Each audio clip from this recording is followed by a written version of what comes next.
کیا بائبل میں روزے رکھنے کا کوئی خاص وقت بتایا گیا ہے؟ کیا ہم نے روزے کے طریقہ کار کو غلط سمجھا ہوا ہے؟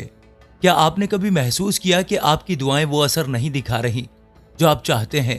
کیا آپ کو ایسا لگتا ہے کہ برکتوں کے دروازے بند ہیں؟ کیا آپ نے کبھی سوچا ہے کہ شاید ہم نے روزے کے اصل تصور کو ہی صحیح طریقے سے نہیں سمجھا؟ کیا روزہ صرف کھانے پینے سے پرہیز کا نام ہے یا اس میں کوئی گہرا روحانی راز چھپا ہوا ہے؟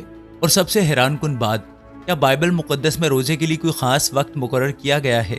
یہ وہ سوالات ہیں جن کے جواب شاید آپ نے پہلے کبھی نہ سنے ہوں، لیکن آج ہم بائبل کی روشنی میں ان تمام باتوں کا پردہ فاش کرنے والے ہیں، اور آخر میں آپ کے لیے ایک خاص دعا کرنے جا رہا ہوں جو آپ کے روزے کو برکت سے بھر دے گی۔ دوستو، بائبل میں روزہ رکھنے کی بے شمار مثالیں موجود ہیں، اور ہر بار جب کسی نے روزہ رکھا، خدا نے حیرت انگیز طریقے سے ان کو جواب دیا۔ موسیٰ نے 40 دن کا روزہ رکھا اور خدا سے براہ راست احکام عشرہ یعنی 10 احکام حاصل کیے۔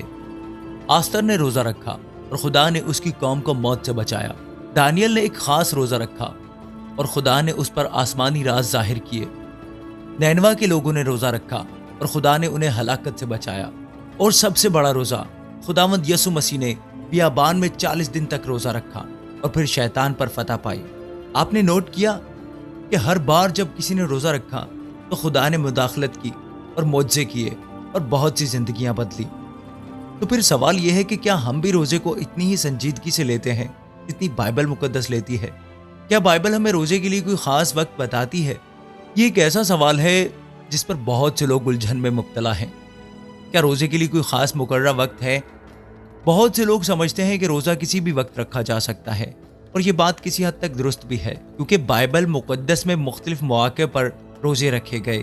لیکن کیا آپ جانتے ہیں کہ بائبل میں ایک ایسا خاص روزہ بھی ہے جس کا وقت مقرر ہے؟ یہ حیران کن حقیقت احبار 23:32 میں لکھی گئی ہے، جہاں خداوند یوم کفارہ کے روزے کا حکم دیتا ہے۔ یہ تمہارے لیے سبت کا دن ہوگا اور تم اپنے آپ کو عاجز کرو۔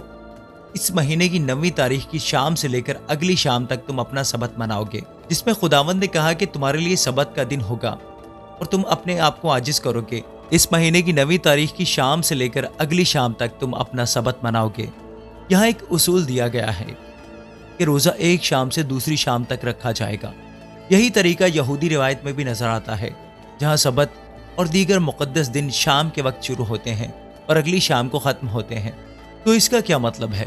کچھ روزے ایسے ہیں جن کا وقت مقرر نہیں، جیسے دعا اور روحانی قوت کے لیے رکھے جانے والے روزے، لیکن کچھ روزے ایسے بھی ہیں جن کے مخصوص اوقات بائبل میں دیے گئے ہیں، جیسے یوم کفارہ کا روزہ۔ یہ ایک ایسی حقیقت ہے جسے زیادہ لوگ نہیں جانتے۔ تو دوستو، پھر روزے کا اصل مقصد کیا ہے؟ ہم میں سے زیادہ تر لوگ روزے کو صرف بھوکا رہنے کا عمل سمجھتے ہیں، لیکن یسوع نے ہمیں سکھایا کہ روزے کا اصل مقصد روحانی قربت ہے، نہ کہ صرف فاقہ کشی۔ بائبل مقدس میں خداوند نے فرمایا ہے، کیا وہ روزہ جو میں چاہتا ہوں یہ نہیں کہ ظالموں کی زنجیریں توڑی جائیں، جوئے کی رسیاں کھول دی جائیں اور مظلوموں کو آزاد کیا جائے اور پھر جوئے کو توڑ دیا جائے۔ یہاں پر خداوند واضح کر رہا ہے کہ روزہ صرف جسمانی نہیں بلکہ روحانی تبدیلی کا ذریعہ ہے۔ یسوع نے بھی ہمیں روزہ رکھنے کا صحیح طریقہ سکھایا۔ خداوند یسوع نے فرمایا کہ جب تم روزہ رکھتے ہو تو ریاکاروں کی طرح اپنا چہرہ اداس نہ بنایا کرو، کیونکہ وہ لوگ تو لوگوں کو دکھانے کے لیے صرف اپنا چہرہ بگاڑتے ہیں، بلکہ جب تم روزہ رکھتے ہو تو اپنے سر پر تیل ڈالا کرو اور اپنے چہرے کو دھویا کرو، تاکہ تمہارا روزہ لوگوں کو نہیں بلکہ تمہارے آسمانی باپ کو نظر آئے، اور تمہارا آسمانی باپ جو پوشیدگی میں دیکھتا ہے وہی تمہیں اجر دے گا۔ اب سوال یہ پیدا ہوتا ہے کہ کیا ہم واقعی روزے کو اس نیت سے رکھتے ہیں؟ اور اگر ہم اس نیت سے روزہ نہیں رکھتے تو ہمیں سوچنے کی ضرورت ہے۔ کیا آپ روزہ رکھنے کے لیے تیار ہیں؟ اب آپ کے سامنے بائبل کی تمام حقیقتیں آ چکی ہیں۔ آپ نے جانا کہ بائبل میں روزے کی طاقت کیا ہے۔ آپ نے سیکھا کہ کچھ روزے مقررہ وقت پر ہوتے ہیں، جیسے یوم کفارہ کا روزہ جو شام سے شام تک رکھا جاتا ہے۔ آپ نے یہ بھی سیکھا کہ روزے کا اصل مقصد جسمانی نہیں بلکہ روحانی ہے۔